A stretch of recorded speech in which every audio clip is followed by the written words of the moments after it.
Hello বন্ধুরা, তোমাদের জন্য নিয়ে চলে আসলাম আজকে নিরামিষ খিচুড়ির রেসিপি।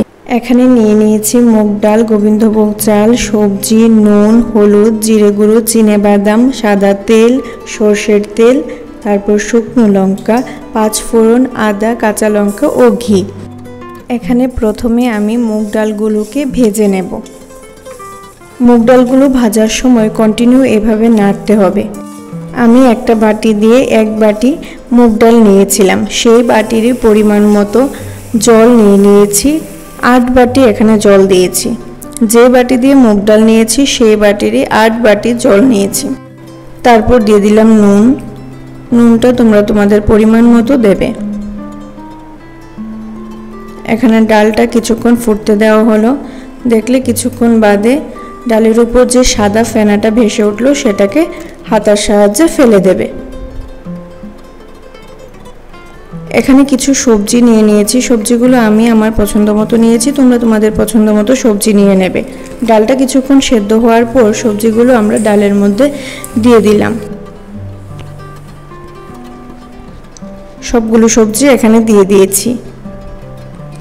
সবজিগুলো দিয়ে আবার ডালের সাথে একটু ভালো করে নাড়িয়ে নেব। সবজিগুলো ডালের সাথে সেদ্ধ হতে থাক। এদিকে আমরা চাল নিয়ে নিয়েছি। যে বাটিতে ডাল নিয়েছিলাম সেই বাটিরই 1.5 বাটি চাল নিয়ে নিয়েছি। আমরা এখানে 1 বাটি ডাল দিয়েছিলাম, সেটার সাথে 1.5 বাটি চাল নিয়ে নিয়েছি। চালটাকে ভালো করে ধুয়ে এখন ডাল ও সবজির সাথে দিয়ে দিলাম।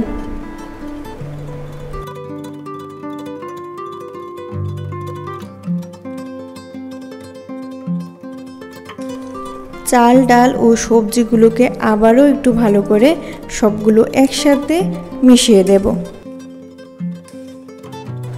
চাল, ডাল ও সবজি অনেকটাই বেশি হয়ে গিয়েছিল বলে আমরা পরে সেটাকে হাঁড়িতে নিয়ে নিয়েছি, যেন সেগুলি যখন ফুটে উঠবে তখন যেন নাড়তে কোনো ধরনের অসুবিধা না হয়। এখানে আমাদের চাল, ডাল ও সবজিগুলো প্রায় সেদ্ধ হয়ে এসেছে। সেদ্ধ হয়ে যাওয়ার পর আমরা দিয়ে দেব হলুদ গুঁড়ো, জিরে গুঁড়ো,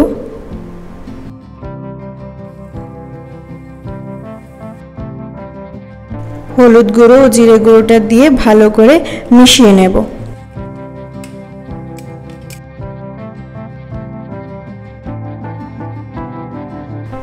অন্যদিকে কড়াইতে দিয়ে দিলাম রিফাইন্ড অয়েল। এখন কিছু চিনেবাদাম ভেজে নেব। চিনেবাদামগুলি ভাজা হয়ে গেলে খিচুড়ির মধ্যে দিয়ে দিলাম। এখানে আদা ও কাঁচা লঙ্কা নিয়ে নিয়েছি, কিছুটা থেতো করে নেব।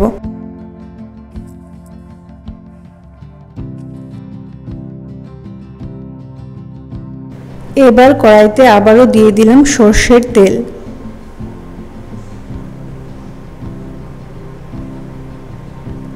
সর্ষের তেল দিয়ে এখানে শুকনো লঙ্কা দিয়ে দেব ফোড়ন।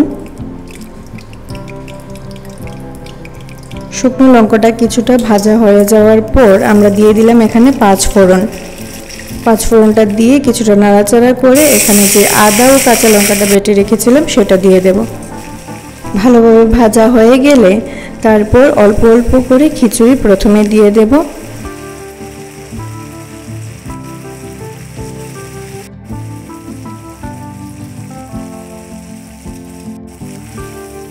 খিচুড়িটাকে ভালোভাবে মিশিয়ে নিচ্ছি। এইবারে সম্পূর্ণ খিচুড়িটা ঢেলে দিলাম। সম্পূর্ণ খিচুড়িটা ঢেলে আবারও কিছুক্ষণ ভালো করে সবগুলো একসাথে মিশিয়ে নেব।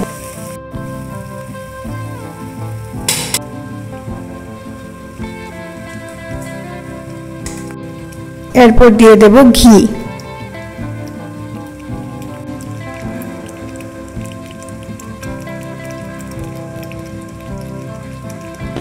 ঘিটা দিয়ে কিছুক্ষণ নাড়িয়ে নেব।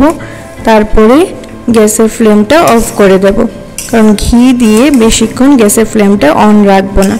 সবজি দিয়ে নিরামিষ খিচুড়ি আমার তৈরি হয়ে গেল।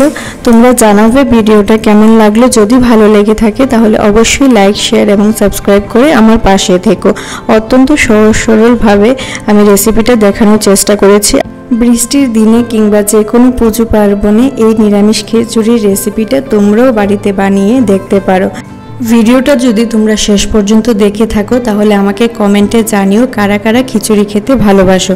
অনেকেই আছে যারা খিচুড়ি খেতে ভালোবাসে, আবার এমন অনেকেই আছে যাদের খিচুড়ি একদমই অপছন্দ। আমি এখানে খিচুড়িটা বেগুনি, পটল ভাজা, আলু ভাজা ও পাঁপড় ভাজার সাথে পরিবেশন করলাম। তোমরা নিরামিষ খিচুড়ির সাথে কি খেতে পছন্দ করো আমাকে কমেন্টে জানিও। নিরামিষ খিচুড়ির সাথে কিন্তু আলুর দম ও পাঁচমেশালি সবজিও ভীষণ ভালো লাগে। আজ তবে আসি, সবাই ভালো থেকো, সুস্থ থেকো।